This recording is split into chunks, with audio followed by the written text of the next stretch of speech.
How many of you, of those strangers you acknowledge, you said hi to, how many of you would allow that person or feel comfortable having that individual perhaps repair your car or babysit your pet? I can still see you. Is there any hands up? Oh, there's Anka. You're you're a diamond. Okay, we have 4 people. The car, okay, the car would repair. Okay, all right. So there's a definition. Something like the car is separate, but something intimate. Like you wouldn't. Metal. You see, the damage is not that huge if he turned to be a serial killer or something. All right. Thank you, Dr. Iman. So imagine smiling and trying to say hi to every person you walk past in a crowded place. People have limits to their social networks. I can't expect every individual in Dubai to simply walk through the Dubai promenade, perhaps in Dubai Mall, and say hi and smile to every single person. I find it probably not only unrealistic, it's simply impossible. In a village or a small town, the word stranger would be applied to people outside the confines of the community. In cities with large populations, it applies simply to those outside of your social circle. Large populations also outgrow the use of simple systems of economy, such as barter. Barter systems pretty much go out of fad after, I'm not sure the facts, but let's say 1,000, 2,000, 3,000. At a certain point, they require a medium of exchange. And those medium of exchanges, which start out perhaps as coffee beans and some types of precious stones, it eventually evolves into modern currencies. Now, the monetary system is incredibly efficient and sophisticated. Its supply and demand curves provide for every tangible need or want you could wish for, hope for, think of. I'm not sure there's any single piece of technology, or, well, not space age, that China hasn't invented that we could think of right now. But it also creates a system for differentiating the value of one person's work relative to another. Now, certain skills and services may, in the eyes of supply and demand curves, become significantly devalued. A social deficiency in the system is created by the fact that individuals whose work is devalued may identify their own self-worth according to that measure. Social programs, be it by governments, institutions, or at the grassroots level, at the level of us, the people together, we create these social programs to fill the gaps. Now, how we go about it makes quite a difference. Some serve the needs, be it through volunteering or charity. Others focus on activating people's talents and potential. But the majority help from the top down, focusing always on the needs rather than the strengths. There's this slogan, and I shy away from showing slogans sometimes, because the medium is the message, is one I really like. And I like it because it's talking about tunnel vision. It's talking about a box. Now, people say things like, I want to think out of the box. We should think out of the box. We should be problem solving by, being creative, which means whatever box we're in, get out of it. And that, I understand that it makes sense at a certain level. But at another level, there are big boxes that we are in, like the monetary system, which defines the way we see things. It defines the way we relate to people, especially ourselves, but most importantly, the way we relate to other people who pass us by. We are very selective in how to behave, but those behaviors are not necessarily so much conscious. Some of those walls of these mediums are built on messages, implicit messages, and those messages soak into us. And we may not be consciously aware of them, but they define us. And sometimes you might hear someone say something like, "What's in it for you?" or certain things. And this may not be the personality of the person talking, but rather a reflection of the medium from which they dwell, they live. Now, while the monetary system excels in satisfying material needs, it lacks the capacity to serve as a vehicle of reciprocity, the type of exchange which values both the giver and receiver on equal footing. And the underlying belief here is that everyone has value, everyone has worth, and is needed by the community. Reciprocity implicitly creates self-worth on both ends of the exchange. Now, a medium of exchange, forget currencies, but a medium of exchange based on the principle of reciprocity, to build a box and medium that operates like that, well, that creates both self-worth and self-respect on both ends of the exchange. And you can't simply live in the monetary system and throw to us all of these messages which contradict the system and expect it to have a permanent, lasting effect. Richard Sennett, in his book Respect, he addressed this need very nicely. He said, to forge bonds of mutual respect across the divide, okay, of inequality that was created by modern society. The trick is to take a belief we all share and integrate it into an action which embodies that belief. Again, the medium is the message. Time Dirham, the first time bank in the Middle East, launched in March 2010. It is a mutual credit system in which the currency is based on man-hours. That is, for every hour you or I spent doing something for someone in the community, we earn 1 time dirham. Then you have a time dirham to spend on having someone do something for you. Time banking was created by Dr. Edgar Kahn in 1980 during a US recession. Funding for social programs was drying up, so Kahn developed the concept as a bottom-up initiative intended to have a multi-layered impact on the health of communities. Today, over 200 time banks exist around the world, in 23 countries and 6 continents. Of course, it was 22 before March 2010. The UAE is the first country in the region to launch a time bank, and it is in many respects the most challenging environment to introduce it. The country's rapid growth and development has contributed to a very diverse, very fragmented culture. Now, bottom-up initiatives like Time Dirham, like a time bank, is an example of a bottom-up approach to fostering community development and bonding the culture together. The 5 core values of time banking, and this is one shared across all the 200 time banks and the ones that we all work together and we communicate and we try to learn from each other and our experiences. They are that everyone is an asset, some work is beyond a monetary price, reciprocity and helping, as in I help you, you help me, but not necessarily barter. Social networks are necessary, i.e. Christakis, Dr. Christakis, and a respect for all human beings. Now, they acknowledge a sense of interdependency, that we have something like that built into us, that we can develop like a muscle.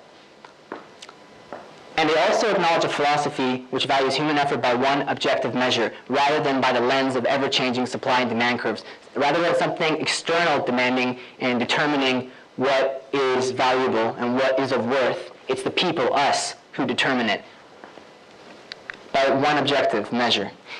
Now, 40 as of today, 40 services are currently being offered by the Time Dirham community of, I think as of today is now 116 members. Services such as Arabic lessons, house repair, legal advice, financial planning, tutoring, transportation, you name it. I had a gentleman who I won't point out right now, he's in this crowd, who, actually 2 gentlemen, sorry. One provided me with public speaking help, tutoring me, coaching me through it. I gave him 1 dirham for that, 1 time dirham for that. And we have another gentleman, he's holding a camera at my face. He provided me with 2 hours of masterful kind of, concept development, making sure that the essence of what I'm trying to share with all of you is respected here, and that I work from that starting in, going out. 13 services, he earned 2 time dirhams. And 13 services, not 40, 13 are being requested by members. So right now we see a gap.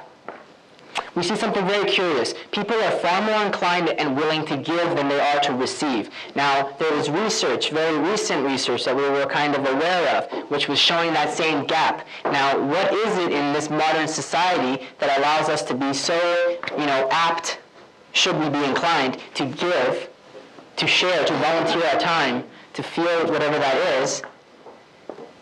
But then when you come to a situation where we ask, what do you need? Sometimes there's often a shying away from that service to you. There's this idea that compassion, forms of compassion that kind of come out in services like volunteering often do, it's a one-way arrow. I am helping you, top down, I'm helping your needs, your deficiency, that there is something fatigable in there, that the compassion will dry up. We see a lot of transience and turnover in volunteer groups. You know, this thing isn't sometimes sustainable, the energy that's there. So reciprocity, something that has a double arrow, perhaps it's a way of having an initiative in the community level, government level, institutional level, that allows it to thrive and continue. In a time bank, giving is receiving and receiving is giving. Both will stimulate the time Dirham economy. If you're hoarding time Dirhams like a miser, you've earned it. If on the other hand, you're taking services, you're only taking services, not giving anything, you're still providing an opportunity for others to earn time Dirhams. There is no negative thing here. If you go into debt, we're not coming to collect anything. We're not coming to repossess anything. The system is different. And of course, it's a complementary system. We're not saying switch to a system completely like this. But imagine what that feels like when you look through a lens that operates like that. When there's an idea that if you don't feel something like happiness, you have to maybe fake it until it's real. So there's a technique where just you feel really sad or frustrated or angry. Well, you know, mimic a smile right now from that frown, and keep it for about 20 seconds, and I'm going to really, investigate how you feel.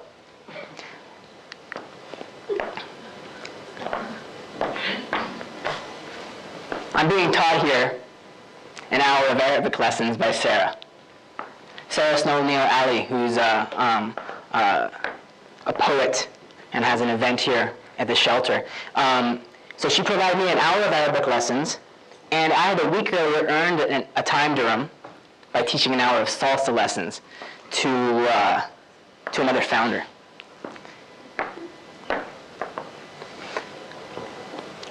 Now the whole point here is that I didn't have to earn that time Dirham beforehand. I can go into the negative. I can go into the positive.